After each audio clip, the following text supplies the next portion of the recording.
তাহাদের কথার আজকের নিবেদন লেখক কল্যাণ দত্তের দুটি ছোট গল্প, ধূপকাঠি এবং বটগাছ।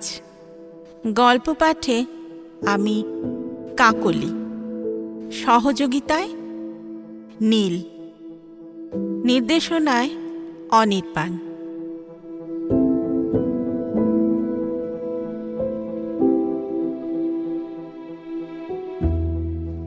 আজকের প্রথম গল্প ধূপকাঠি, কলমে কল্যাণ দত্ত।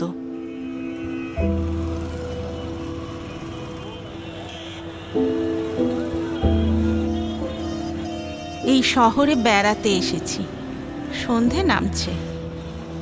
আমার অন্য মানুষদের মতো বাসায় ফেরার তাড়া নেই।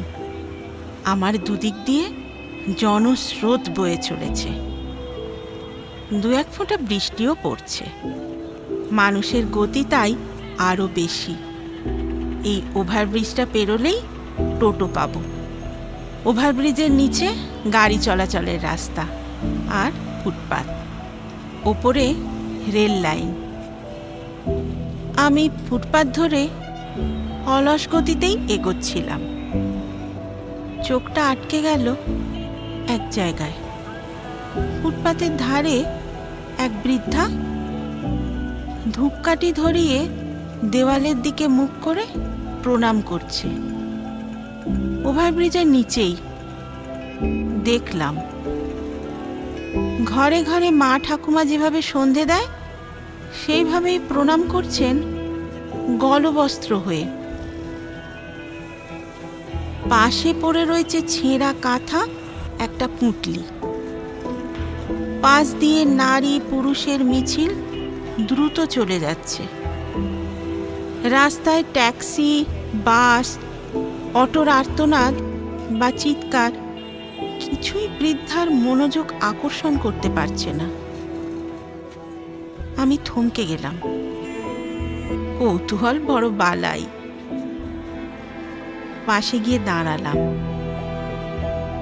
একটা সিগারেট ধরিয়ে বৃষ্টির জন্য আটকে গেছি, এইভাবেই অপেক্ষা করলাম। বৃদ্ধার প্রণাম শেষ হলো। আমার দিকে তাকালেন। আমি স্মিত হেসে জিজ্ঞাসা করলাম, মাসিমা, কাকে প্রণাম করলেন? ছেঁড়া নোংরা কাপড় পরা বৃদ্ধা ঠিক মাসিমা ডাকটা আশা করেননি। আশা করেননি আপনি সম্বোধন। একটু অবিশ্বাসের দৃষ্টিতে তাকিয়ে বললেন, কেন, নারায়ণকে? আমি দেওয়ালে পিঠ দিয়ে দাঁড়ালাম। বৃদ্ধা ছেঁড়া কাঁথায় বসে পড়লেন। মাসিমা, আপনি কি এই ফুটপাতেই থাকেন? হ্যাঁ বাবা, উপায় কি, যাবার তো কোনো জায়গা নেই। আপনার নাম কি? মা বাপের নাম দিয়েছিল লক্ষ্মী দাসী। আপনার দেশ ঘরবাড়ি কোথায়? সেই বাংলাদেশের যুদ্ধের সময় মা বাবার সাথে পালিয়ে এসেছিলাম। রাস্তায় বাবা খুন হয়ে গেল। দাদা মুক্তিযুদ্ধে যোগ দিতে রয়ে গেল, আর দেখা হয়নি। যখন দেশ থেকে পালিয়ে এসেছিলেন তখন আপনার বয়স কত ছিল? এই 13 কি 14 হবে। হিসেব করলাম মনে মনে, 70 হবে এখন। বললাম, সন্তানরা কি দেখে না? মাসিমা, আপনার পরিবার? বাবা, পরিবার আবার কোথায়? মায়ের সাথে ভাসতে ভাসতে এসে পড়লাম এই শহরে। রেল লাইনের ধারে ঝুপড়িতে থাকতাম। লোকের বাড়িতে ঠিকে ঝিয়ের কাজ করতাম। মা আর আমি। তারপর বস্তিতে থাকতাম। দেখতে দেখতে বয়স পেরিয়ে গেল। বিয়ে করলে মাকে দেখবে কে? কয়েকটা বেটা ছেলে পেছনে লেগেছিল, ভয়ে যাইনি। তখন বাজারে বেচে দিলে করতাম কি? বাপে নাম দিয়েছিল লক্ষ্মী। খারাপ কাজ তো করতে পারতাম না বাবা। গতর খাটিয়েই খেতাম। তারপরে মায়ের বয়সও হলো, মরেও গেল। মায়ের শ্রাদ্ধ আমি করলাম। বছর 5 হলো শরীরে বাতে ধরেছে। লোকের বাড়িতে আর কাজ করতে পারি না। ভাড়া দিতে পারি না বলে বস্তির মালিক ঘর থেকে বের করে দিল। তারপর থেকে এই রাস্তায়। চুপ করে শুনছিলাম। জিজ্ঞেস করলাম, এই খাওয়া রান্না করা চলে কি করে? বাবা, পাশেই স্টেশন, হাগামোতা ওইখানে। এখানে বড্ড ভিড়, তাই সারাদিন অন্য জায়গায় ভিক্ষে করি। 2-4 টাকা যা পাই এই স্টেশনের ঝুপড়ির হোটেলে মালিক সস্তায় বাঁচা খোঁচা খাবার দিয়ে দেয়। সন্ধে নামলে এখানে এসে বসি। রাতে ভিড় কমলে এখানেই শুয়ে পড়ি। মাসিমা দেশের বাড়িতে পড়াশোনা করতেন? হ্যাঁ বাবা, ক্লাস 6 অবধি পড়েছিলাম। তবে এখন কিছু মনে নেই। দেশের কথা মানে বাংলাদেশের কথা মনে পড়ে খুব বাবা। জমি জায়গা যা ছিল তাতে চলে যেত কোনো রকমে। দাদাটার কি হলো কে জানে। তাকিয়ে দেখছিলাম লক্ষ্মী দাসীকে। মুখে বলির রেখা অপুষ্টিতে আরো প্রকট হয়ে উঠেছে। মুখে কোনো দুঃখের ছাপ নেই। না, বোধহয় সেই অনুভূতিগুলো মরে গেছে। আমার ঈশ্বরের ওপর রাগ হচ্ছিল। বললাম, মাসিমা, এই যে এত নারায়ণকে না খেয়েও ধূপকাঠি দেখান, আপনার রাগ হয় না? আপনার দাদা, বাবা, মা সব কেড়ে নিয়েছে।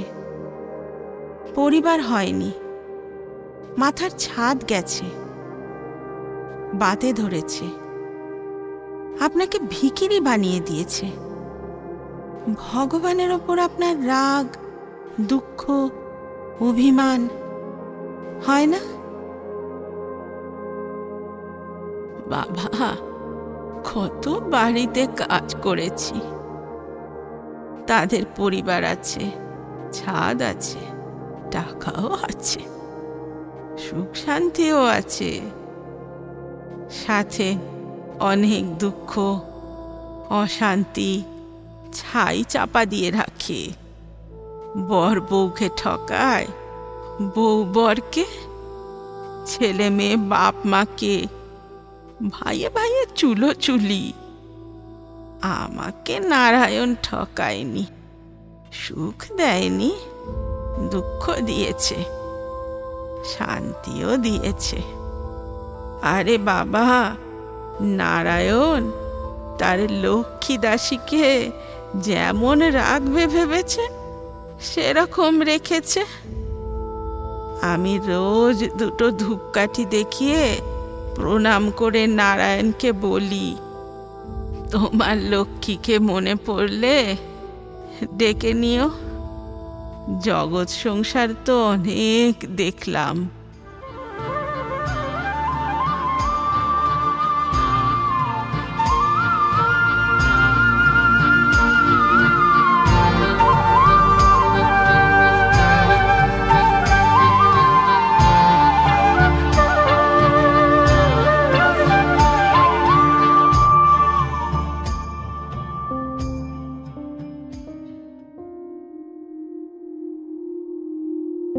আজকের দ্বিতীয় গল্প বট গাছ, কলমে কল্যাণ দত্ত।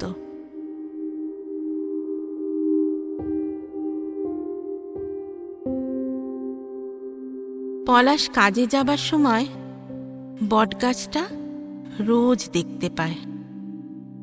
রাস্তা থেকে একটু নেমে পাঁচিলের আড়ালে অনেক ঝুড়ি ঝুলিয়ে দাঁড়িয়ে আছে বট গাছটা। গোড়াটা দেখা যায় না পাঁচিলের আড়ালে।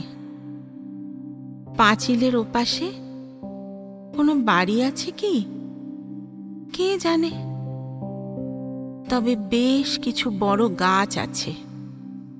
বট গাছটা পলাশকে টানে। কাল বৈশাখীর ঝড়ে পাঁচিলের একপাশে ভেঙে পড়েছে, এখন দেখা যাচ্ছে। পলাশ বাইকটা থামালো, স্ট্যান্ড করে ঘাস আর বুনো আগাছা মারিয়ে ঢালু বেয়ে নিচে নেমে গেল। পাঁচিলের ওপাশে কি আছে দেখতে। ভাঙা ইটের স্তূপ পেরিয়ে ভেতরে উঁকি মারল প্রথমে। 2-4 পা এগিয়ে বটগাছটার কাছে পৌঁছল। বটগাছটার গোড়া সিমেন্ট দিয়ে বাঁধানো, তবে বোধহয় অনেক দিন আগে বাঁধানো।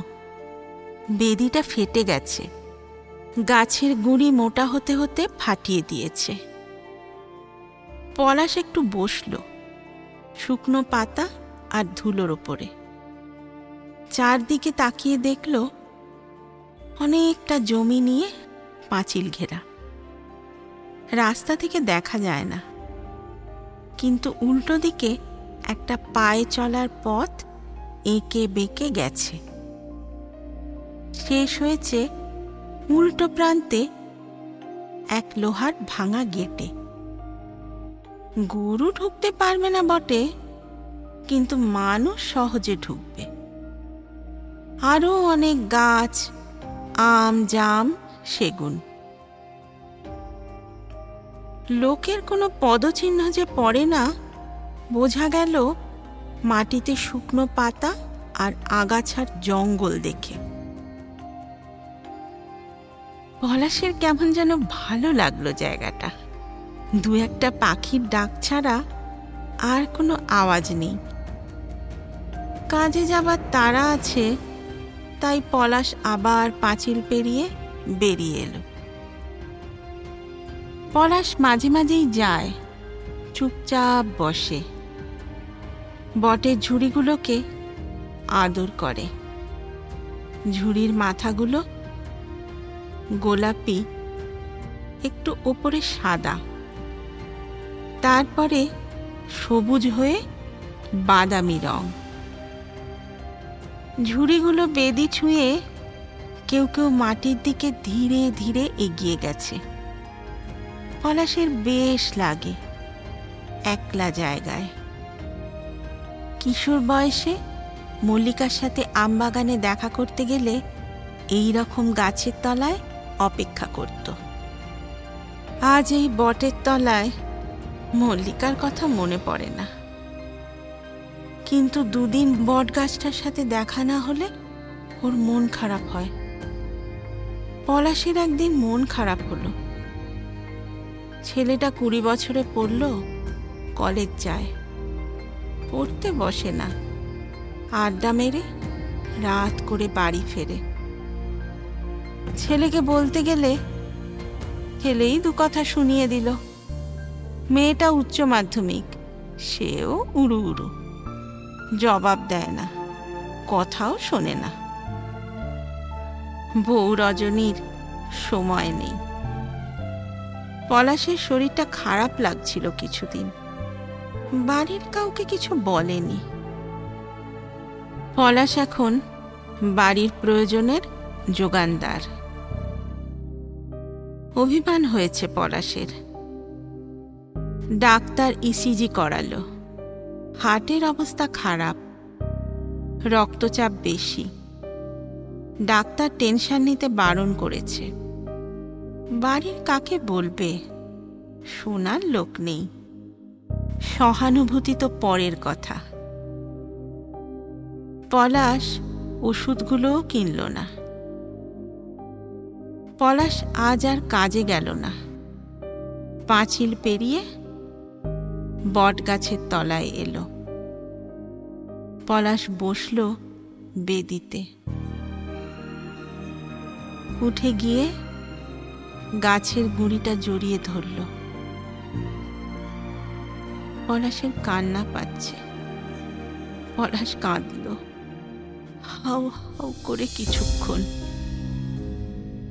পলাশ বট গাছটাকেই বলল, আমি জানি তুই শুনবি আমার কথা। পলাশ শুয়ে পড়ল বেদিতে। কেন যেন মনে হচ্ছে বটটা ওর ভালোবাসার নারী, ওর গোপন প্রেম। বটের ঝুড়ি হাতে নিয়ে গোলাপি মাথাগুলোতে খুব আলতো করে চুমু খেল, যেমন কিশোর বয়সে একবার মল্লিকাকে খেয়েছিল। তারপরে রজনীকে বিয়ের প্রথম প্রথম যে আগ্রাসী চুম্বন করত, সেই চুম্বনগুলোই বটের ঝুড়িগুলোকে এড়িয়ে দিতে লাগলো। পলাশ শুয়ে পড়ল চিত হয়ে। বুকের ওপর বটের ঝুড়ি যেন প্রেমিকার আলতো করে রাখা হাত। ঝুড়ির গোলাপি শিকড়গুলোর মধ্যে আঙুল চালিয়ে দিল, যেমন করে এক নারী তার প্রেমিক পুরুষের আঙুল জড়িয়ে ধরে। পলাশ চুপ করে চোখ বুজে শুয়ে থাকল। ভুলতে চাইল ওর না পাওয়ার যন্ত্রণা। চোখ খুলে দেখল রাশি রাশি সবুজ পাতা আর ডালের জাল। মাঝখান থেকে সূর্যের আলো নেমে আসছে, বটের মোহময়ী হাসি হয়ে। পাতাগুলো হালকা নড়ছে, যেন রজনীর সামনের চুল উঠছে। পলাশের ঘুম পাচ্ছে। পলাশের ঘুম ভাঙল সন্ধে নামার আগে। পলাশ তার প্রিয় নারীর কোলে আরও কিছু সময় মাথা রেখে উঠে এলো, বাড়ি ফিরে এলো। পলাশ এখন আরো কম কথা বলে, তবে ছেলে মেয়ে রজনী কেউই খেয়াল করল না। পলাশের এই নিষিদ্ধ অভিসারের নেশা হয়ে গেল। ওর প্রেমিকা বটকে রোজ আদর না করলে ভালো লাগতো না। ঠান্ডা ভিজে বেদিতে শুয়ে পলাশের বুকে কফ জমল, জ্বর এলো। পলাশ কদিন যেতে পারল না, খালি বট গাছটাকে দেখবার জন্য ছটফট করল।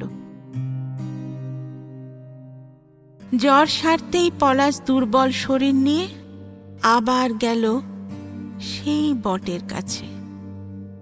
পাঁচিলের এই পাশেই একটা ধাক্কা খেল। এই কদিনে ভাঙা পাঁচিল মেরামত হয়ে গেছে। পাশের কাঁচা এবড়ো খেবড়ো রাস্তা ধরে পেছনে গেল।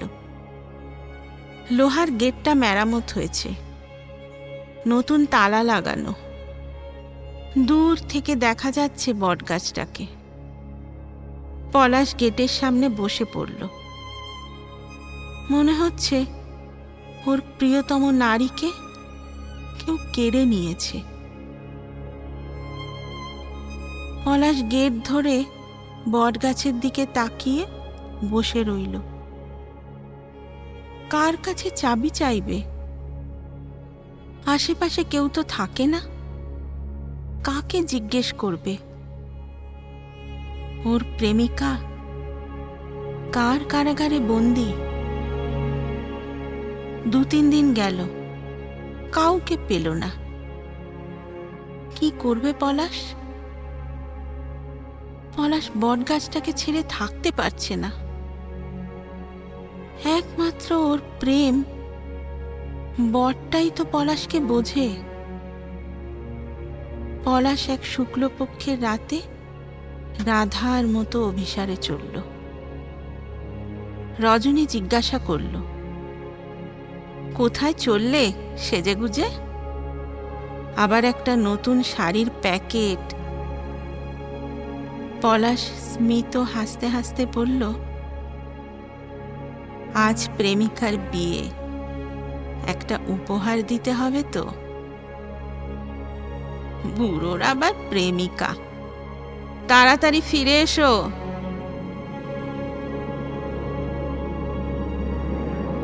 পলাশ গেট ডিঙিয়ে প্রেমিকার বাগানে ঢুকল। বটের কাছে গিয়ে চাঁদনি রাতে জড়িয়ে ধরল ওর শেষ প্রেমিকাকে। চুম্বনে চুম্বনে ভরিয়ে দিল বটের ঝুড়িকে। চিত হয়ে শুয়ে বটের পাতার ফাঁক দিয়ে চাঁদকে দেখল আকাশে ভেসে যাচ্ছে। সেই রাতে পলাশের ফেরা হলো না।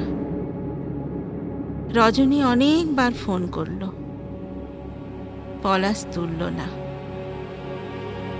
পলাশের পরিবার পুলিশে গেল। পলাশ সাধারণ মানুষ, 2 দিন সময় লাগলো। ফোনের লোকেশন আর পুলিশ কুকুর দিয়ে পলাশকে পাওয়া গেল বটগাছের তলায়। নতুন শাড়ির ওপর শুয়ে পলাশ ঘুমিয়ে আছে, যেন চির শান্তির ঘুম। পলাশের বুকের ওপর বটের ঝুড়ি আর বটের ঝরা পাতা। দেহটা ফুলেছে, পিঁপড়ে লেগেছে।